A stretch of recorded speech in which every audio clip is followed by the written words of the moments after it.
আপনাদের মধ্য থেকে যে সকল ইসকন রয়েছে তাদেরকে ধরে ধরে আমাদের হাতে এবং আইনের হাতে সুপর্দ করুন। ইতিমধ্যে লক্ষ্য করেছি যতবারই কোথাও কোনো সংখ্যালঘু নির্যাতনের ঘটনা ঘটেছে মুসলিম সম্প্রদায়ের নেতৃবৃন্দ নিন্দা জ্ঞাপন করেছে, কিন্তু দুঃখজনক সত্য হচ্ছে সাইফুল ইসলাম আলিফের হত্যার পর থেকে এখন পর্যন্ত কোনো হিন্দুত্ববাদী সংগঠন, কোন হিন্দু সংগঠন নিন্দা এবং দুঃখ প্রকাশ করে নাই। শুধু তাই নয়, আমরা আরো লক্ষ্য করেছি তারা যেই কোনো কথায় কথায় তারা গিয়ে ভারতে গিয়ে আমেরিকাতে গিয়ে মাটির বিরুদ্ধে দেশের জনতার বিরুদ্ধে নালিশ দেওয়ার দুঃস্বপ্ন দেখায়, দুঃসাহস দেখায়। আমরা তাদেরকে বলতে চাই অনেক সহ্য করেছি আর নয়, অনেক সহ্য করেছি আর নয়। রক্তের বদলা রক্ত হবে, হবে হাতের বদলা হাত হবে। এ মাটি শাহজালালের, এ মাটি তিতুমুরের,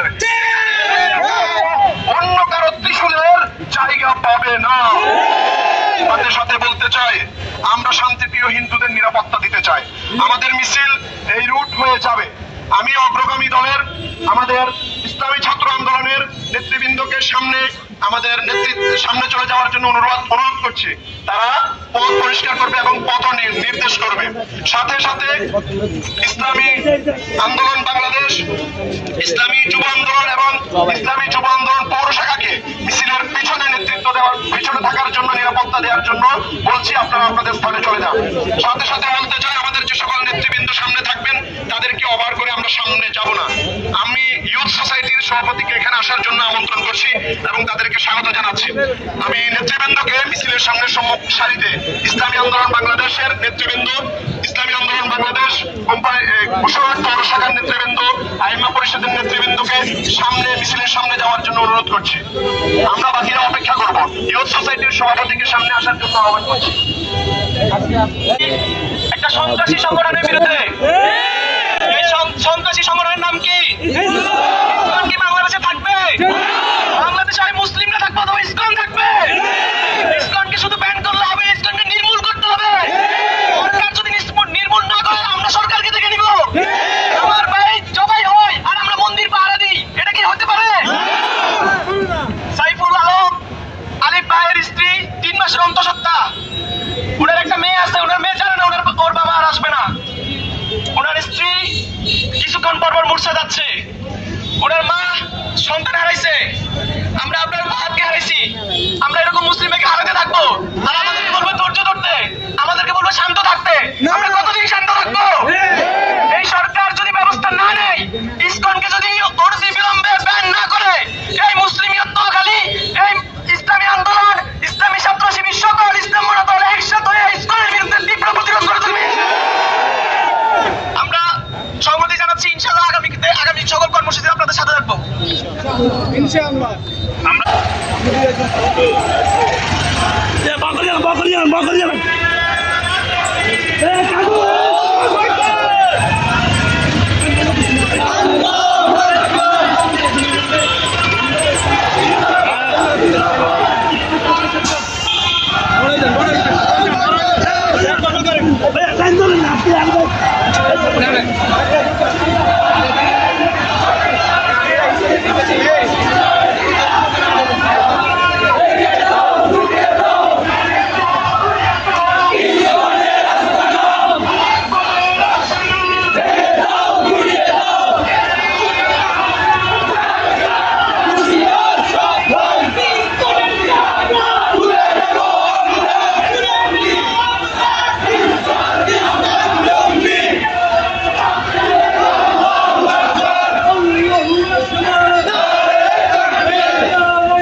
উদ্যোগে আয়োজিত আজকের এই প্রতিবাদ সমাবেশে বিভিন্ন সামাজিক সংগঠন, বিভিন্ন রাজনৈতিক দলের নেতৃবৃন্দ এসেছেন। আপনাদেরকে ইসলামী আন্দোলন বাংলাদেশ বসুরহাট পৌর শাখার পক্ষ থেকে আন্তরিক শুভেচ্ছা অভিনন্দন। সংগ্রামী উপস্থিতি, এখানে আমাদের রাজনৈতিক পরিচয়ের আগে আমাদের পরিচয় আমরা সবাই মুসলমান, ঠিক কিনা? এই বসুরহাট পৌরসভায় হিন্দুদের মন্দির, হিন্দুদের দোকানগুলো আমাদের সংগঠনের লোকেরা 15 দিন পর্যন্ত পাহারা দিয়েছিল, কিন্তু এই বসুরহাট বাজার থেকে বিভিন্ন হিন্দুরা ঢাকায় গিয়ে আমাদের বিরুদ্ধে মিছিল করে। আমি কয়েকজনকে জিজ্ঞেস করেছিলাম যে আপনাদের মন্দির আমরা পাহারা দিতেছি আর আপনারা ঢাকায় গিয়ে আমাদের বিরুদ্ধে মিছিল করতেছেন। আমরা সবাই সবার জায়গা থেকে সতর্ক থাকবো, যাতে করে কোন দুষ্কৃতিকারী এই সন্ত্রাসী সংগঠন ইসকনের যারা সদস্য আছে এরা যাতে করে তারা নিজেদের মধ্যে ঝগড়া বাজায় আমাদের নাম না দিতে পারে।